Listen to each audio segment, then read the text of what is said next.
All right. I will call to order the Finance Committee meeting of, please mute yourself, Dave. Thank you. Call to order the Finance Committee meeting of Monday, September 29th, 2025, and ask Dave to please call the roll. Council President Vitiver. Here. Alder Revere. Here. Alder Govindarajan. Here. Alder Madison. Here. Alder Evers. Here. Alder Figueroa Cole. Here. Mayor of Quorum. Thank you. All right. I believe we have no general public comment, so that will take us to disclosures and recusals. Are there any disclosures or recusals from members of the body on today's agenda? And seeing none.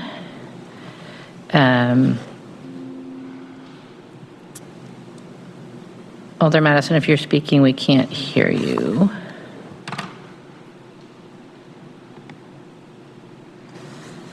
Okay.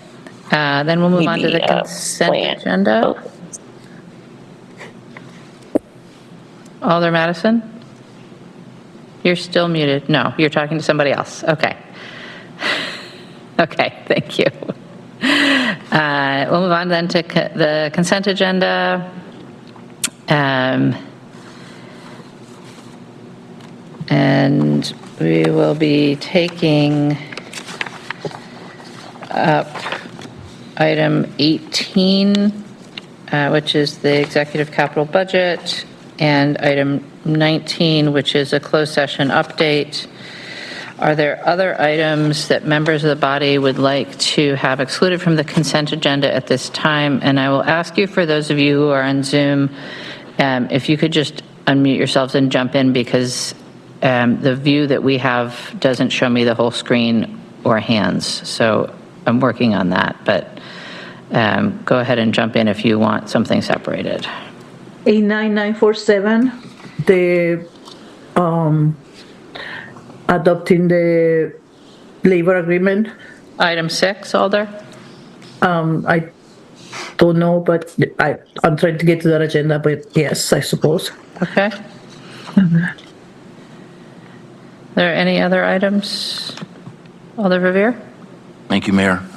I actually have some questions about the other HR items. So we've already separated 6 and 19, but I have a quick question or two about the remaining HR items, 2, 3, 4, and 5. 2, 3, 4, and 5. Thank you. And are there any other items that members of the body wish to have separated from the consent agenda at this time? Do we have to separate 18, or is that over? That will be separated. I don't have anything else, thank you. Okay.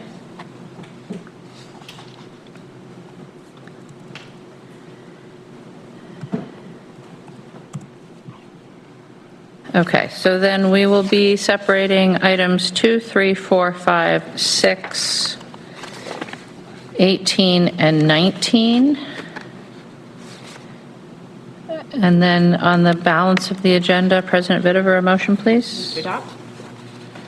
Second. Moved and seconded to adopt the consent agenda. Is there any objection to recording a unanimous vote in favor of the consent agenda? Seeing no objection, those items are adopted with their recommendations.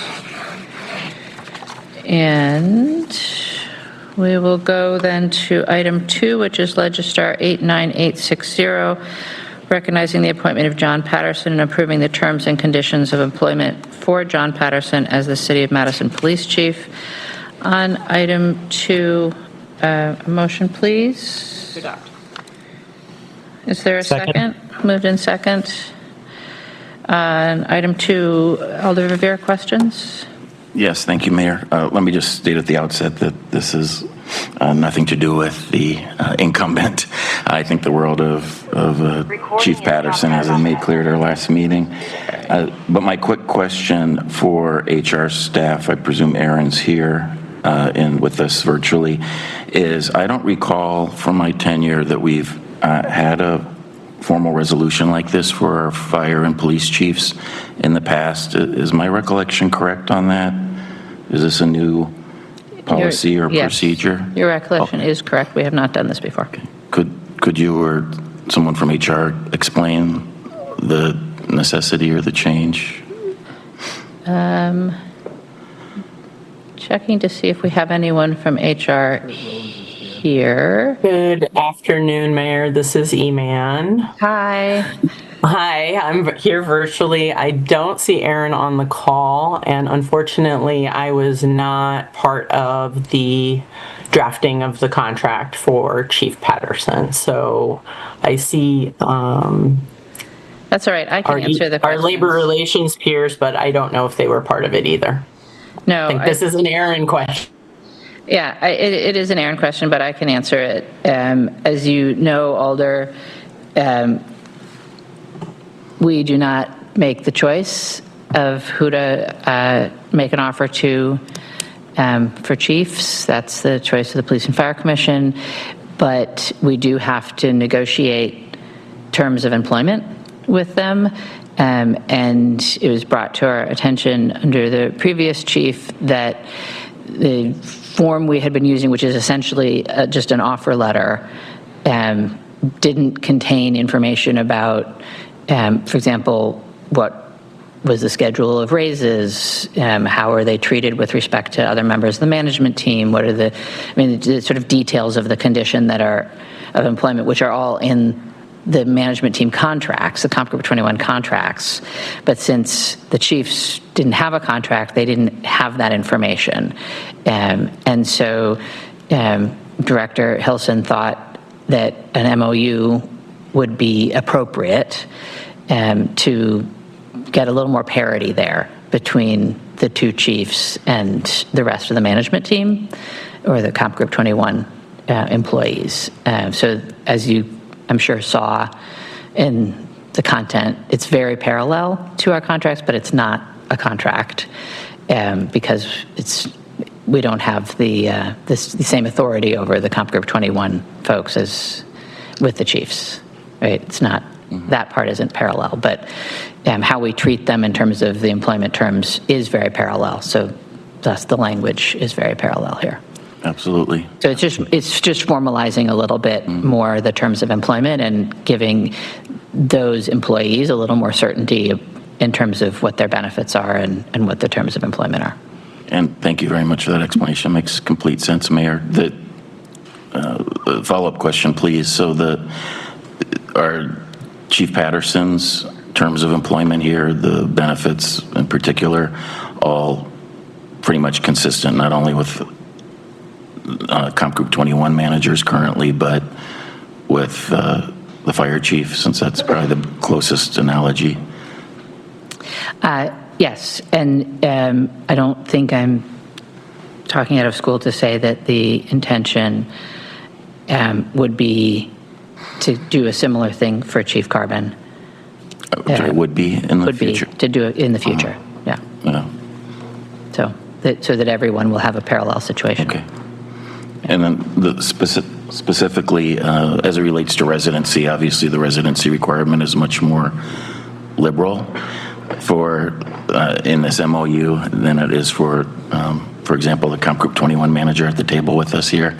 Is that isn't a change? Is my understanding correct that the fire chief, for example, and Chief Patterson's predecessor had similar residency that was more permissive in terms of being within the Yes, driving unfortunately. distance, in other words? Yeah, unfortunately for the protective services, we can't require residency in the same way. And as you know, the only way we can require residency of Comp Group 21 employees is via the contract. So, Exactly, because of statute. Since this isn't a contract, we can't require it.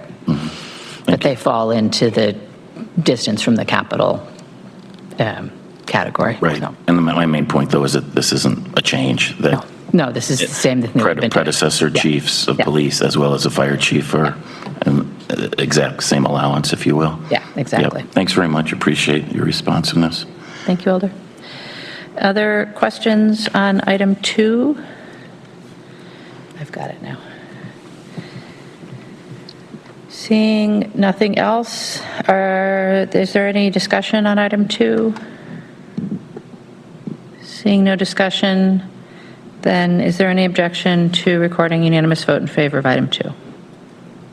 Seeing no objection, we'll record a unanimous vote and go on to item 3, which is Register 89898, deleting the 1.0 FT position number 1454 of Program Assistant 1, recreating the position as Program Assistant 2, and reallocating the employee to the new position.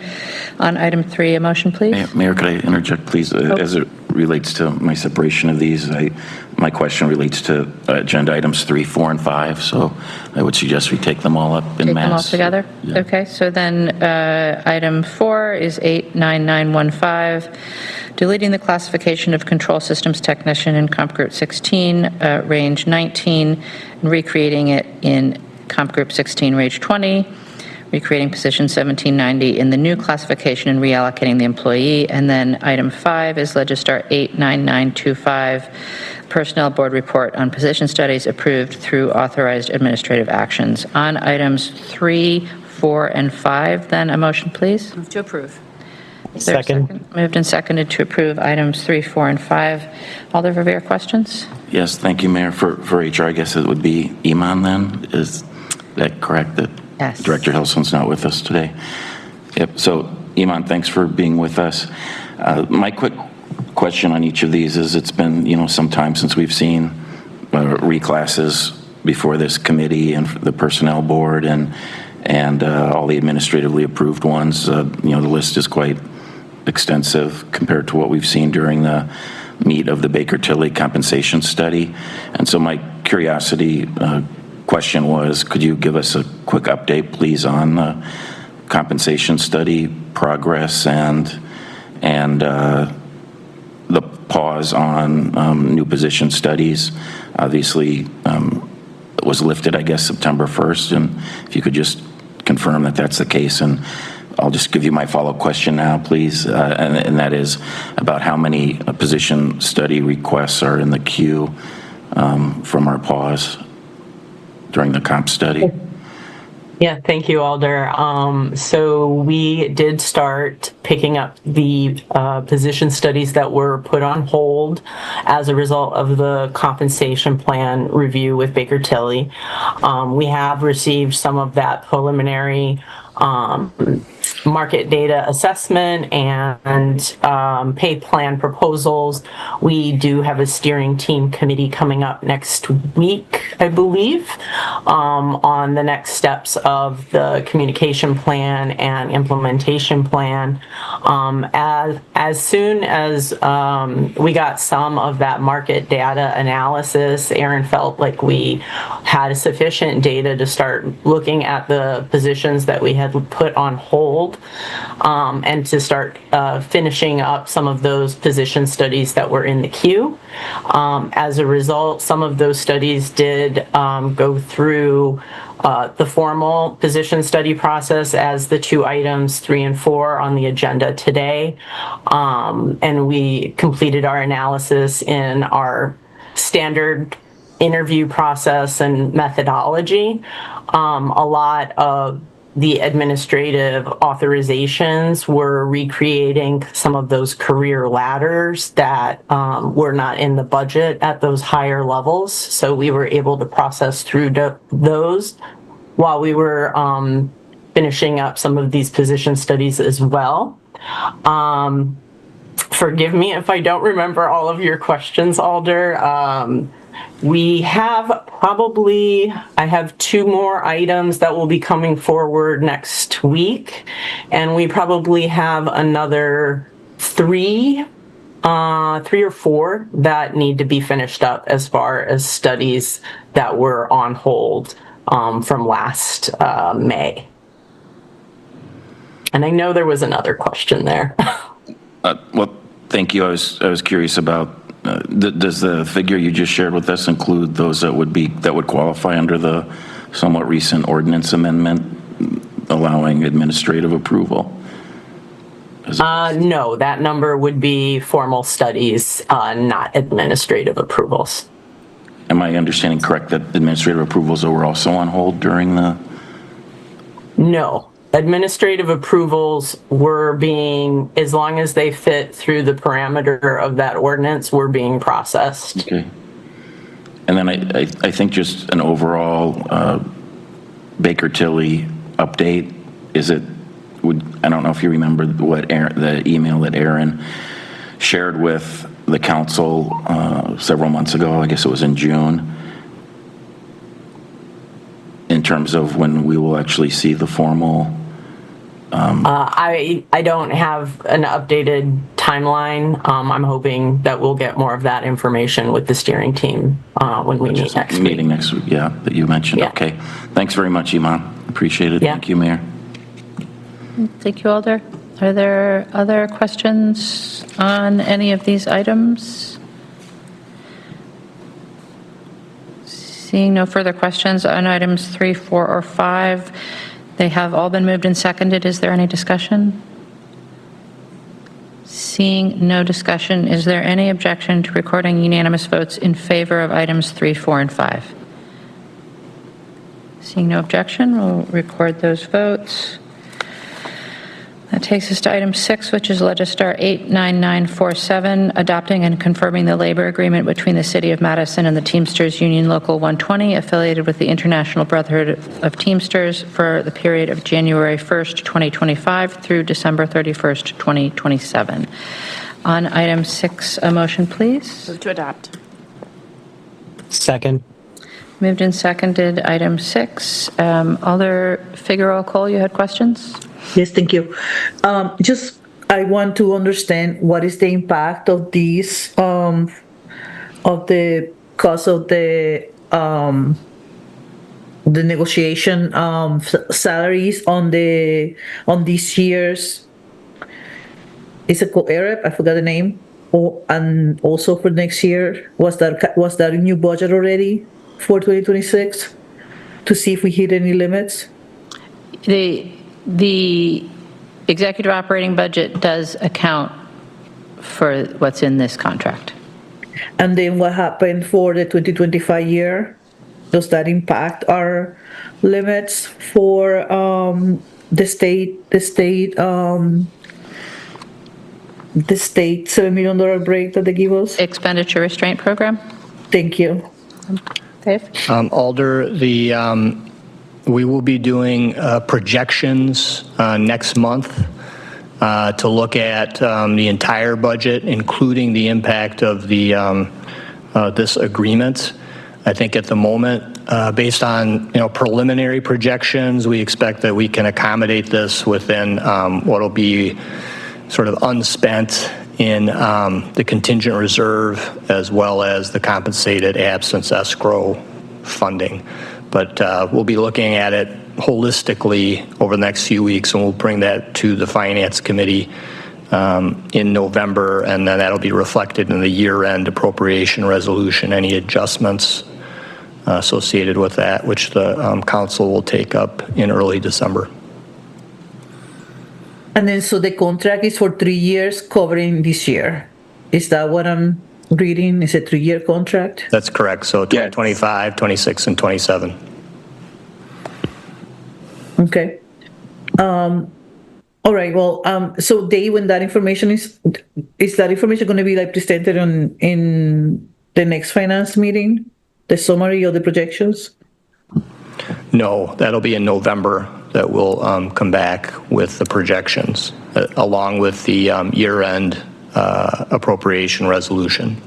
And then the full council will review and consider and adopt that at its meeting in December. Okay. All right. I think that's all I had. You're safe, Kurt. Nothing for you at this moment. Thank you. Thank you, Alder. Are there other questions about item 6? Alder Verveer? Yep. Thank you, Mayor. I do have something for our Labor Relations Manager, so thank you, Kurt, for being here, and I know you'll be meeting with us in closed session as well. I've had a couple questions from employees that are in the general municipal employee classification that were wondering how the vacation provisions in the negotiated collective bargaining agreement differ with their current vacation benefits. Could you explain that to us, please? Explain what's proposed Yes. in the CBA versus what general municipal employees currently receive. Thank you. Yes, I might ask for my employee and labor relations specialist, Tamika Bryan, to back me up just a little bit. She's very entrenched in the GME stuff, so I'll give you a good overview and have her come in and help me out on the end part, if that works for you. Okay, so during the negotiations, there are in the vacation package. Metro already receives, or the Teamsters already received their vacation a little bit later than everyone else. And what they negotiated was moving up the time frame of when they would see more days quicker. So we just moved up the steps a little bit there. It differs from the GMEs in just a bit. And so, Tamika, I don't know if you are able to unmute where you can kind of talk about that comparison.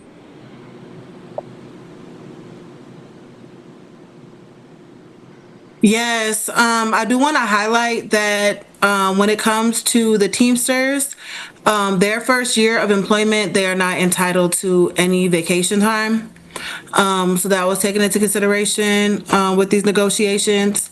And the difference between the vacation time would be at what will be the 5-year mark and the 10-year mark for the Teamsters. Which will remain the 7-year mark and I believe the 12-year mark for the GMEs.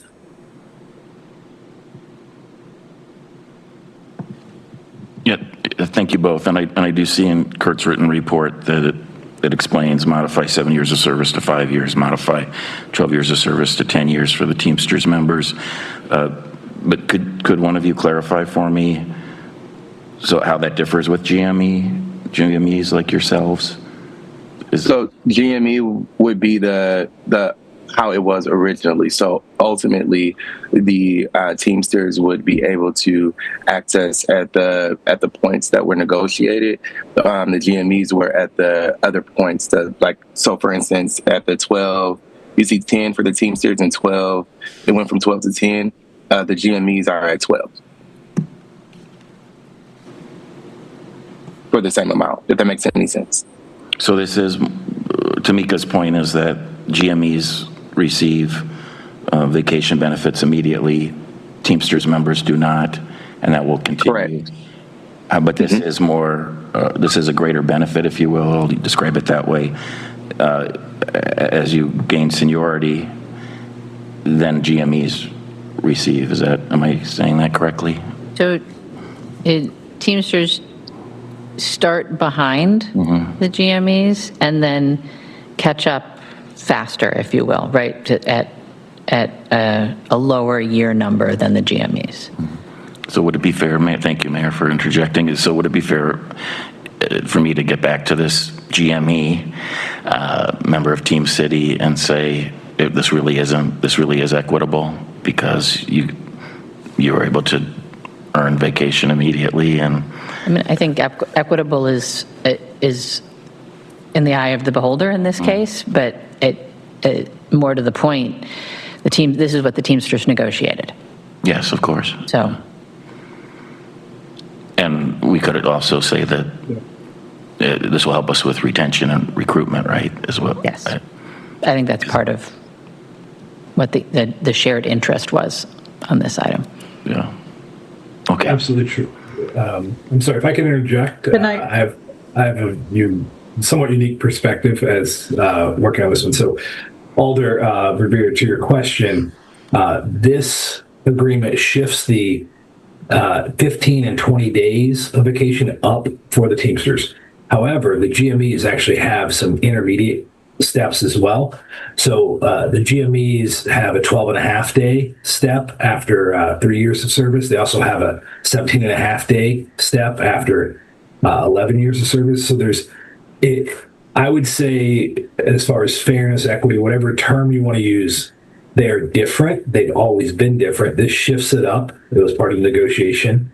I think it is an important part of securing a way to provide adequate lead time to keep drivers and technicians, mechanics, if you will, in place. But it is not the same.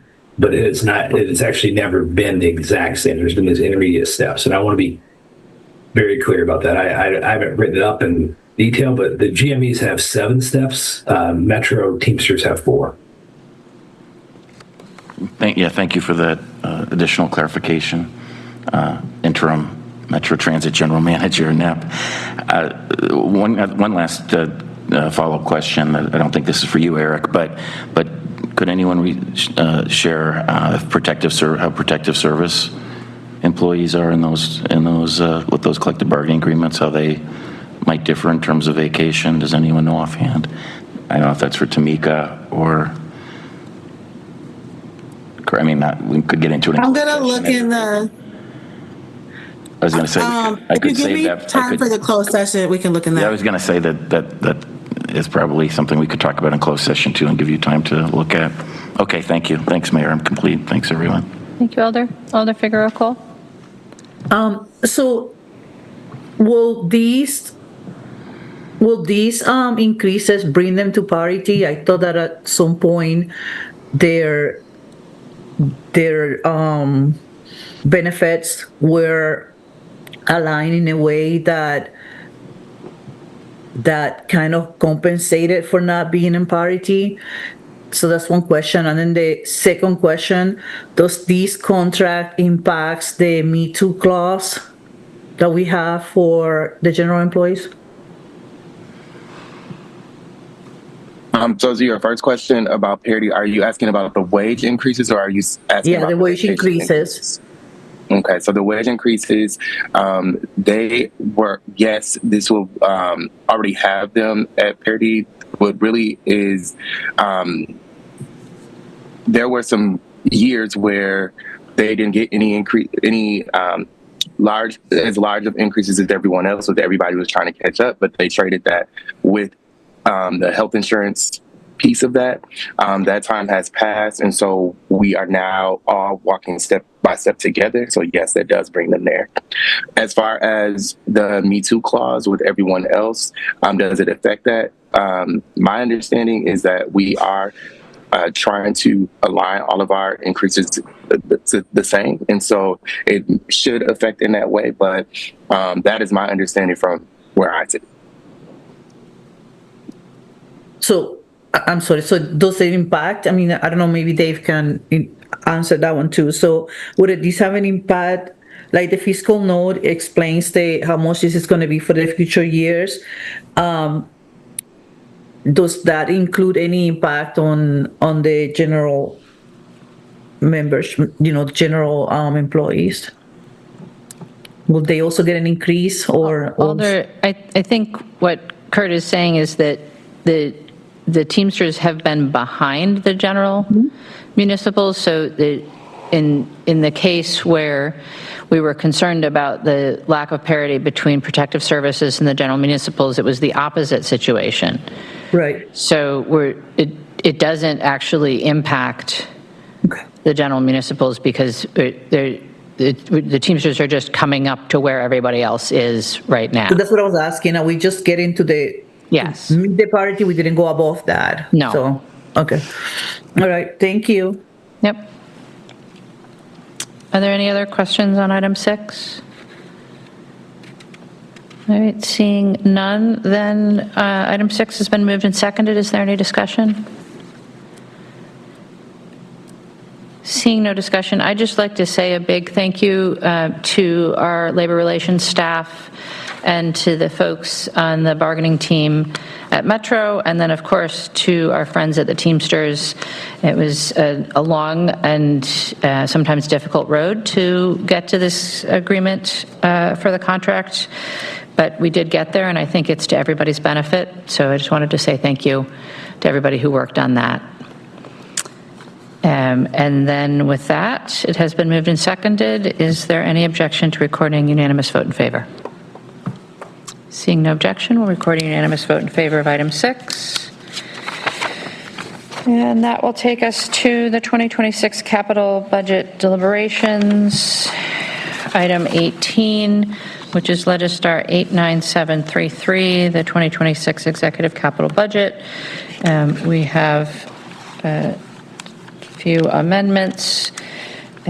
So first, motion on the budget overall. Move to adopt. Second. Moved and seconded to adopt. And we'll just go through one by one, trusting that folks have these in front of them. Amendment 1 is in fleet service. It's a technical correction regarding fleet equipment replacement. On Amendment 1, President Bittever, a motion? Move to adopt. Second. Moved and seconded to adopt Amendment 1. Are there questions on Amendment 1? Seeing none. Is there any discussion? Seeing none, is there any objection to recording unanimous vote in favor? Seeing no objection, Amendment 1 is adopted.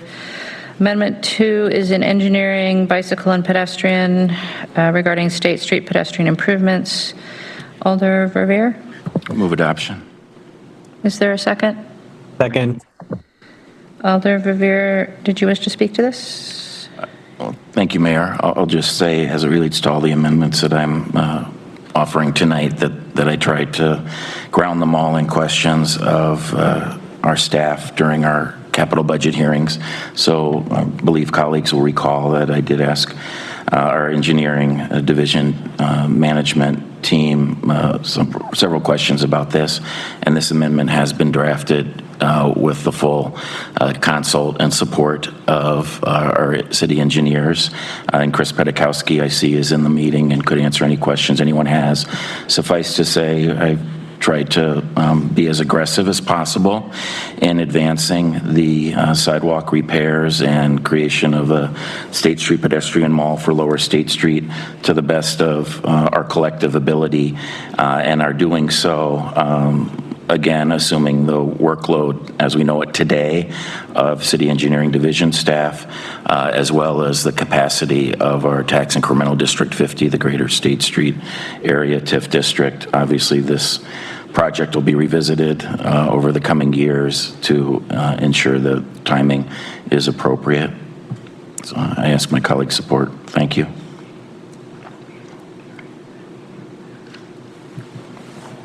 No problem. All right, so then questions on Amendment 2, Alder Figueroa Cole? Thank you. So can you please help me connect the dots? Is this amendment related to the pilot or the thing that we approved to do a study on the State Street to turn it into a pedestrian mall? Is that related to that study? Is that, yeah, thank you, Alder Figueroa Cole. Is that question for me? As I mentioned, Chris Pedikowski is in the meeting and he could speak to it as well. But well, I'll just say in short, yes. That is a reminder for everyone. The 400 through 600 blocks is where the State Street pedestrian mall experiment was conducted last year in 2024. And the project, as proposed by City Engineering Division, would repair all of the sidewalks in the 100 through 600 blocks of State Street, that being from the Capitol Square to Lake Street, with the top of State Street sidewalks being the oldest and the most in disrepair. So starting there, and then indeed the plan would be that the 400 through 600 blocks would be converted to a more pedestrian friendly environment, including likely removal of the curbs there. Okay, thank you. So the experiment is over, and then we already decided that we are going to proceed with this. So, I guess I'm confused on that. Alder, Chris Pedikowski can answer in more detail, but the sidewalk project is a project that needs to proceed regardless. Okay. And so it does need to be scheduled.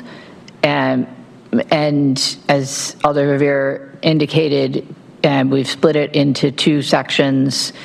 The upper portion of state will be a simple sidewalk replacement. I think there is the possibility that the lower portion of state that we would potentially do curb removals as part of the sidewalk replacement. But I think there are still outstanding questions on the degree to which the lower portion of state can be fully pedestrianized. We haven't, I think, figured out final solutions on deliveries, for example, on pedestrian and bike conflicts. I think much of staff's attention has turned to the top of state, to some of the design work that is needed there. And when that project is farther along, we could turn our attention back to the bottom of state. But Chris, if you want to jump in and add any detail or anything that either Alder Rivera or I got wrong. Yeah, that's a very good summary. I would expect Alder Figueroa Cole that we would, implement our typical public engagement process for all these projects. So there'd be lots of times to figure out all the details for each of the projects in the years prior to the actual construction. Thank you. So again, it sounds like these are two different projects, separate projects, and sidewalks are needed and potential for finalizing the experiment, but that hasn't really been finalized yet. I was confused. Yeah. I thought that we were already. I was like, maybe I missed the memo or something, which it would be possible. I thought we already skip all of the steps and we made a decision on that pilot, but that doesn't sound like the case. Thank you.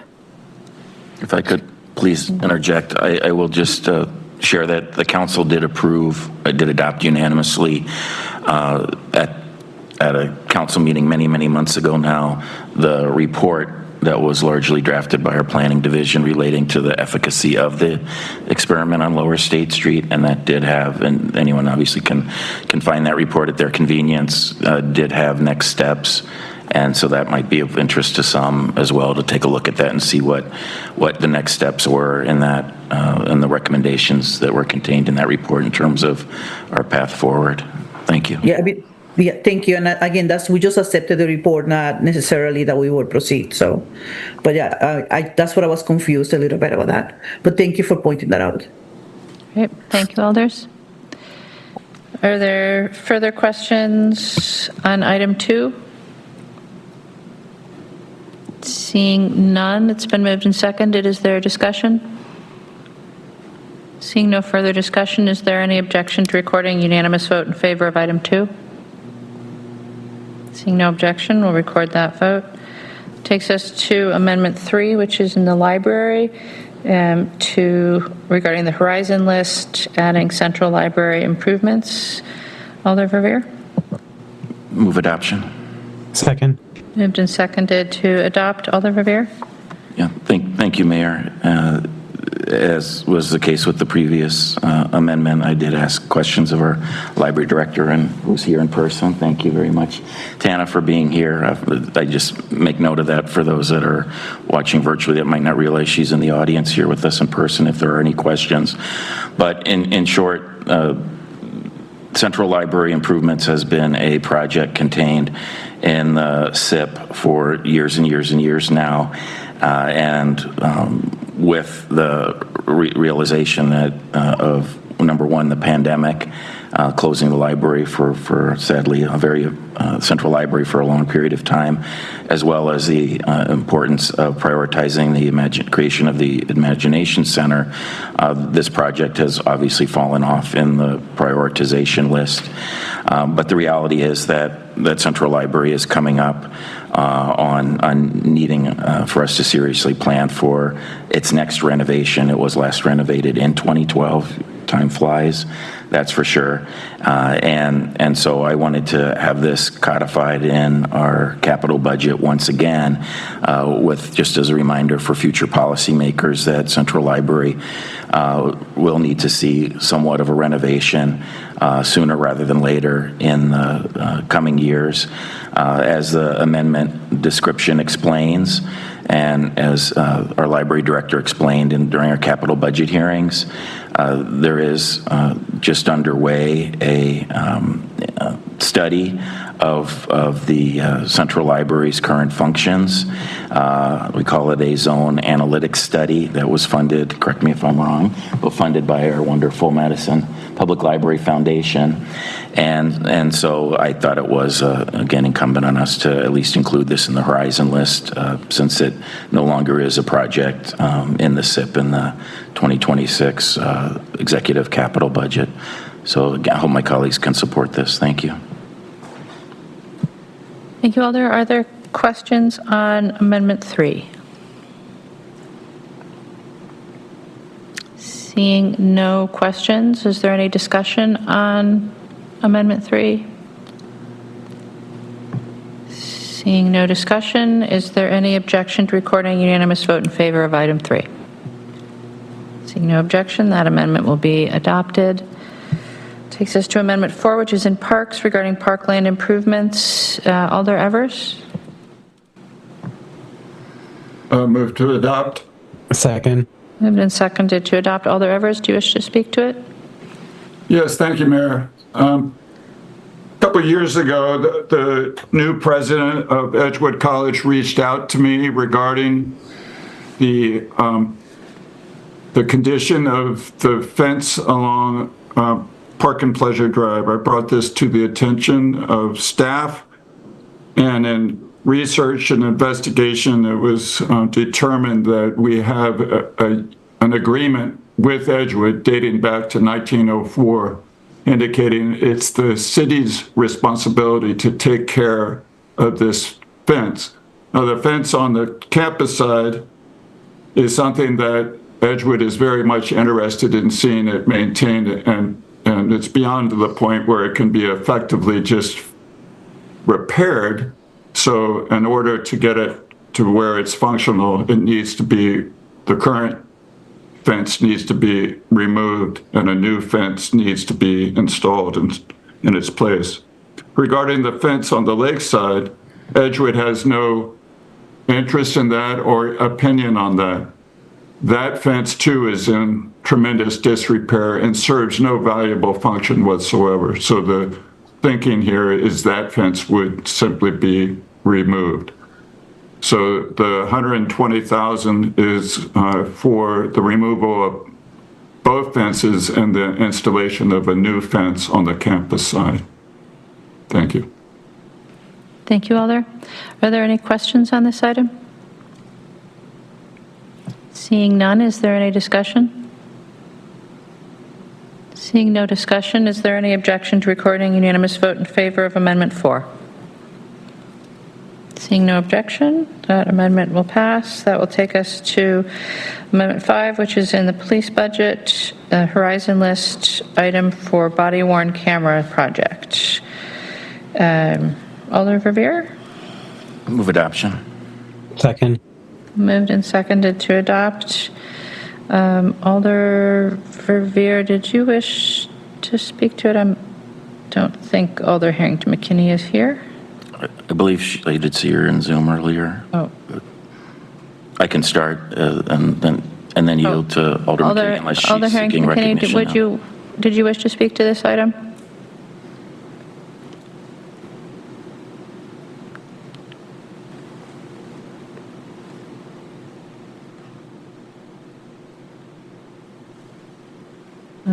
Thank you, Madam Mayor. I'm sorry, I'm doing double duty at work. I have asked Alder Verveer to speak to this in terms of why it's important. Had a detailed conversation with Chief Patterson, and he assured me that he had the capacity within his staff to do the projected planning of what it would take to implement body-worn cameras for his staff.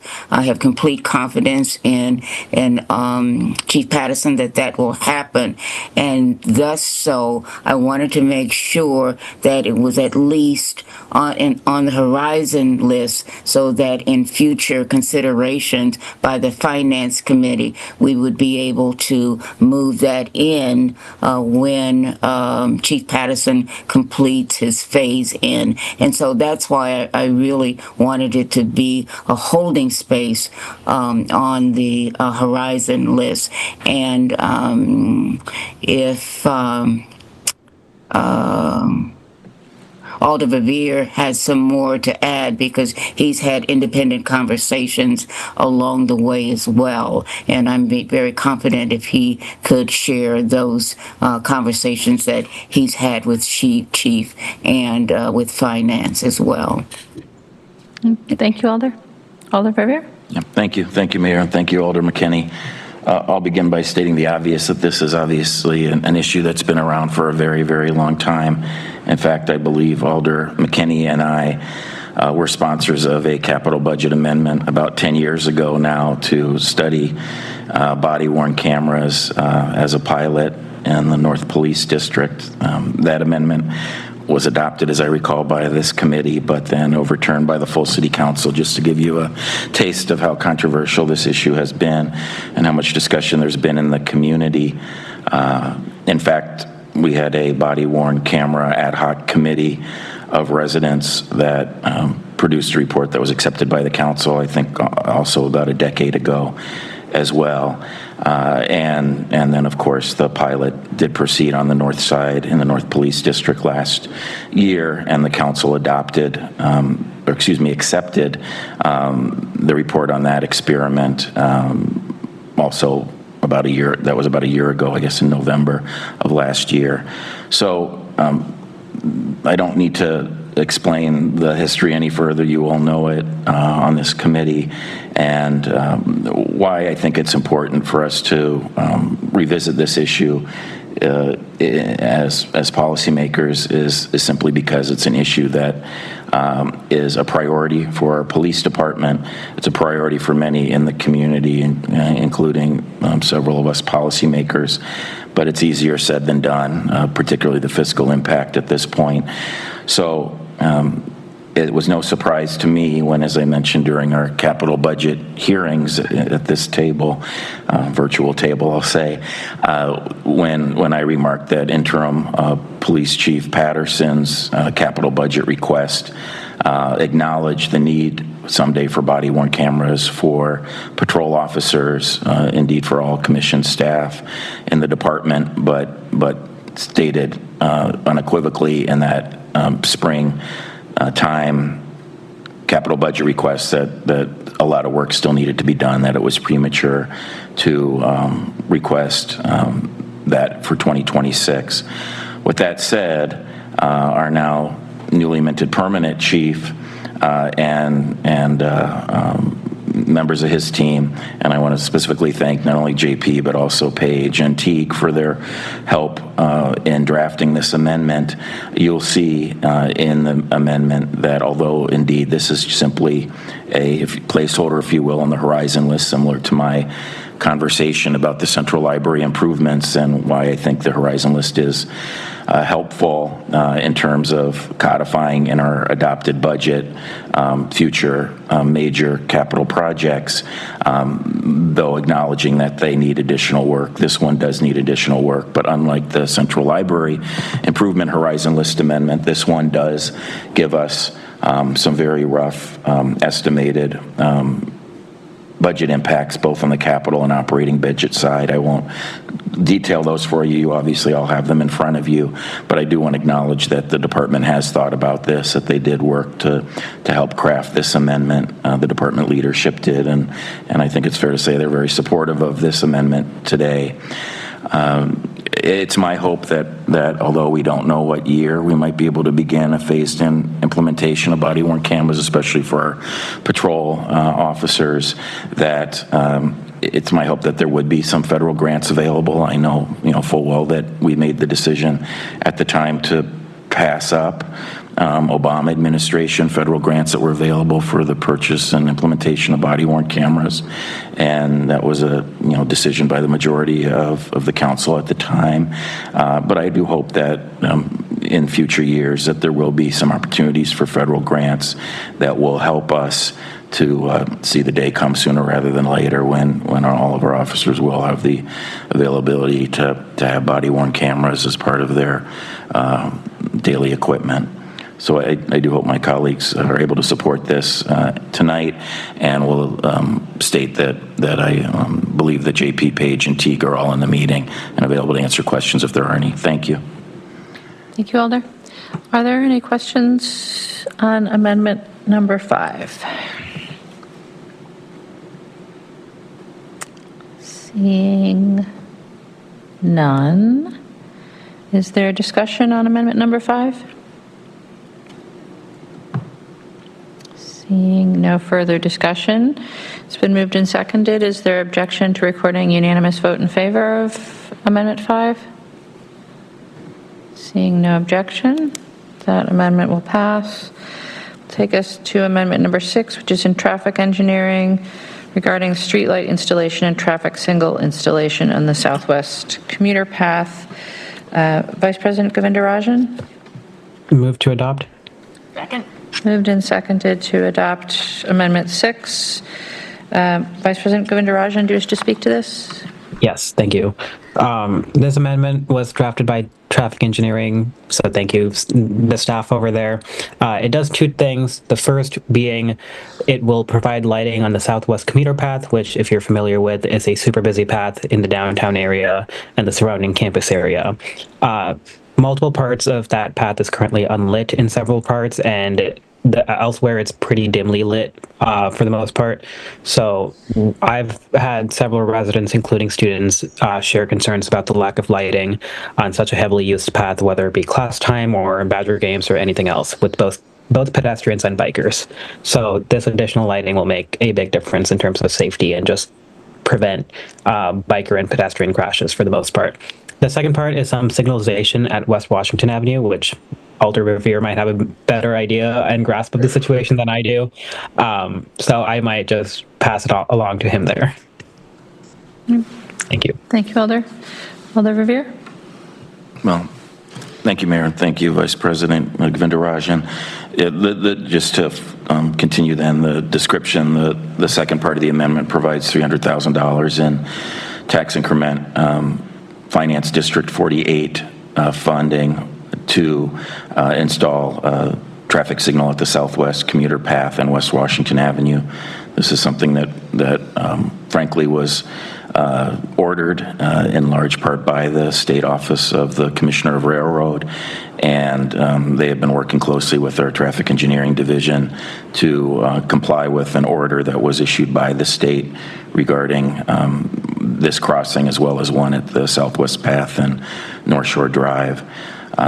So I want to, while I'm also speaking, just to acknowledge and thank not only TE staff for working on this, both aspects of this, the lighting and the improvement for crossing for pedestrians and bicyclists at West Wash on the path, but also our Economic Development Division staff for pretty quickly including this in an amended project plan for TID 48, both the lighting on the Southwest Path as well as the being able to access, again, TID funding for the traffic signal in West Wash. So thank you.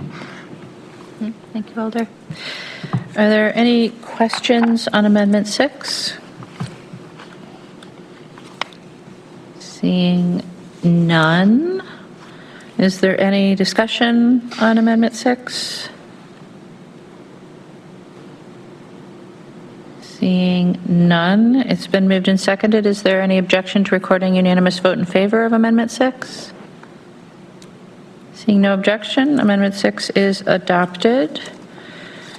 And then what's back before us is the 2026 Executive Capital Budget as amended by this body. The motion is to adopt. Is there any further questions or discussion on the capital budget? Seeing none, is there any objection to recording unanimous vote in favor of the 2026 executive capital budget as amended? Seeing no objection, we'll record a unanimous vote and send that to the council. And that brings us to item 19, which is a closed session item. It's Legistar 90094, an update on bargaining with the Madison Professional Police Officers Association.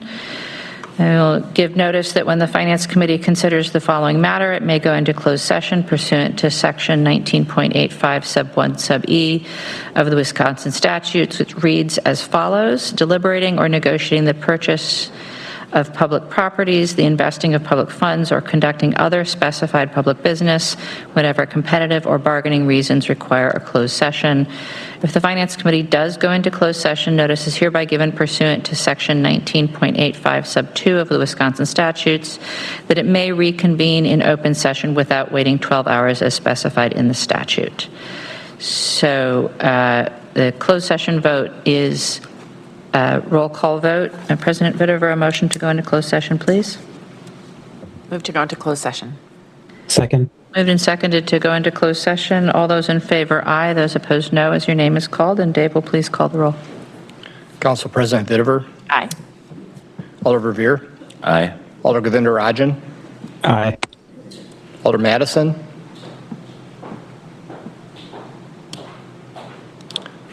Alder Evers, Aye. Alder Figueroa Cole, Aye. Alder Madison. Can you hear me? Yes. Aye. There's unanimous. All right, we have a unanimous vote to go into closed session. So I'll ask that staff on the Zoom who are not here for this closed session to please depart. Alders are, of course, welcome to stay. And I'd ask our tech staff to take down the folks who are listening online from the public and move us into closed session.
All right, looks like we are back streaming. So on item 19, Legistar 90094, an update on bargaining with the Madison Professional Police Officers Association, otherwise known as MPPOA. The report out of closed session is that we received that briefing from our labor relations staff. And that is the final item on our agenda today, so I would entertain a motion to adjourn. Move to adjourn. Second. Moved and seconded to adjourn. Is there any objection to recording unanimous vote in favor? Seeing no objection, we stand adjourned. Have a good evening, everyone. Good night. Recording stopped.